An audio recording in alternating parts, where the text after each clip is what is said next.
Bienvenue à tous sur Afrique Sport pour la matinale du mercredi 19 avril 2023 que nous débutons avec le Maroc. Le défenseur central Ismaël Kandous, 25 ans, réalise une saison majuscule sous les couleurs de l'Union Saint-Gilloise en D1 Belgique. Le franco-marocain pourrait être appelé lors du prochain rassemblement des Lions de l'Atlas. Ismaël Kandous n'est pas un inconnu aux yeux de Walid Regragui. Récemment, des rumeurs faisaient d'ailleurs état d'une rencontre entre les deux hommes. Si elles ont été démenties depuis, le technicien de 47 ans l'avait tout de même présélectionné pour le mondial au Qatar. Barré par des joueurs comme Romain Saïs, Naïf Aguerd, Jawad El Yamik, Ashraf Dari ou encore Badr Benoun, il n'avait toutefois pas été invité à prendre part à l'épopée des Lions de l'Atlas qui se sont hissés jusqu'en demi-finale de la plus prestigieuse des compétitions. Celui qui pourrait aussi prétendre à une sélection en équipe de France grâce à sa double nationalité a déjà porté le maillot du Maroc. C'était en 2019 avec les U23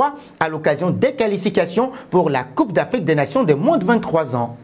Un pas auprès de Pierre-Emerick Aubameyang. Ce n'est un secret pour personne, le FC Barcelone a l'intention de recruter un nouvel attaquant cet été. Après la piste prioritaire nommée Victor Roque, on apprenait plus tôt dans la journée que le leader de la Liga avait deux autres pistes dans le viseur, Rasmus Højlund et Gift Orban. Toutefois, pour ces trois noms cités, il faudra mettre la main à la poche, la tâche s'annonçant ardue face à des clubs plus puissants financièrement. Ainsi, le Barça pourrait se tourner vers une solution encore plus avantageuse économiquement parlant, un retour de Pierre-Emerick Aubameyang. Intéressé à l'idée de le faire revenir, le club culé lui aurait cependant demandé deux choses. Premièrement, qu'il arrive à se libérer de son contrat avec Chelsea qui ne compte plus du tout sur lui, et deuxièmement, de baisser son salaire de moitié. Deux requêtes que serait prêt à accepter l'ancien capitaine d'Arsenal. Seulement, Chelsea pourrait mettre les bâtons dans les roues des deux parties, alors que l'Inter Milan, intéressé aussi par le joueur, serait prêt à indemniser le club londonien, présent pour féliciter ses anciens coéquipiers lors du dernier Classico en championnat. PA voulait déjà revenir l'hiver dernier, mais le règlement de la Liga l'en empêchait. La situation pourrait être différente l'été prochain. Affaire à suivre. Nous voici arrivés à l'instant quiz avec 3 indices pour connaître notre joueur mystère du jour.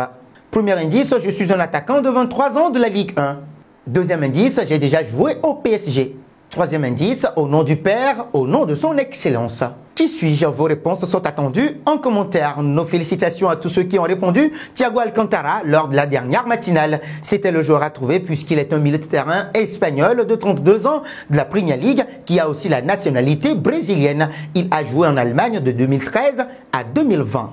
Filons en Italie, alors qu'André Onana et l'Inter Milan reçoivent le Benfica Lisbonne pour le quart de finale retour de la Ligue des Champions. Ce mercredi, la tension est montée à l'entraînement entre le portier camerounais et son coéquipier défenseur Marcelo Brozovic, à tel point qu'ils ont dû être séparés.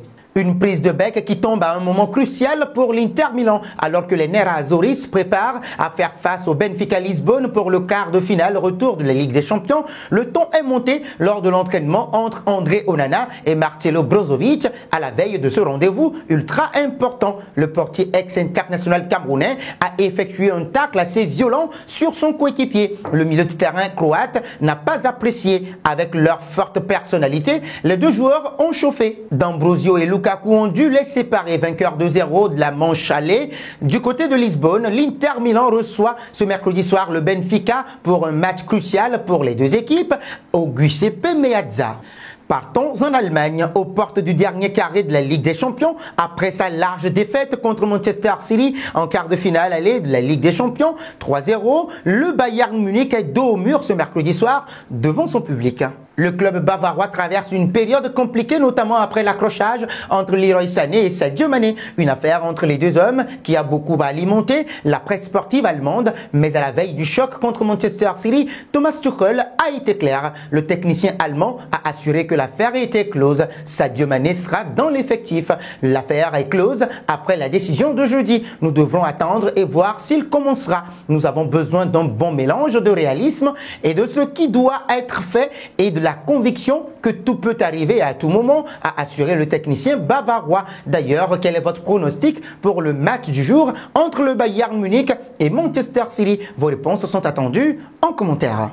Un saut en Arabie Saoudite, Al-Nasser chute à l'extérieur. Les coéquipiers de CR7 ont été battus par Al-Hilal Saoudi sur le score de 2-0. Le Nigérian Odion Igalo a réalisé un doublé. D'abord à la 42e minute sur penalty, puis à la 62e encore sur penalty. Une très belle affaire de réaliser pour Al-Hilal qui pointe désormais à la 4e place à un seul point du podium. De son côté, Al-Nasser réalise une mauvaise opération, désormais classé 2e avec 3 points de retard derrière Al-Ittihad et un match en plus. Al-Nasser n'a plus son destin en main en championnat. Et durant ce match, Cristiano Ronaldo a encore fait parler de lui. Le capitaine d'Al-Nasser a attrapé un adversaire par le cou et l'a poussé au sol.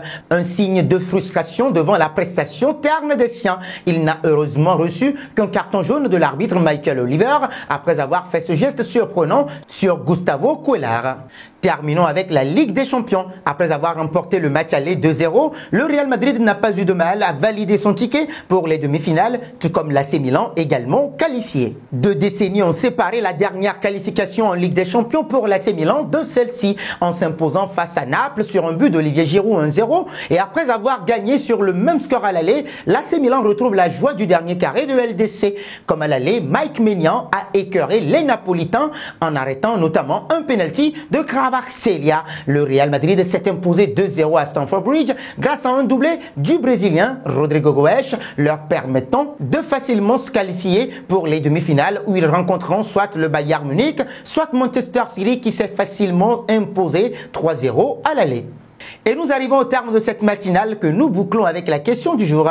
Le Real Madrid va-t-il encore remporter la LDC? Vos réponses sont attendues en commentaire. Mais en attendant, n'hésitez surtout pas de vous abonner sur Afrique Sport et d'actionner la cloche de notification pour ne rien manquer du football continental et international.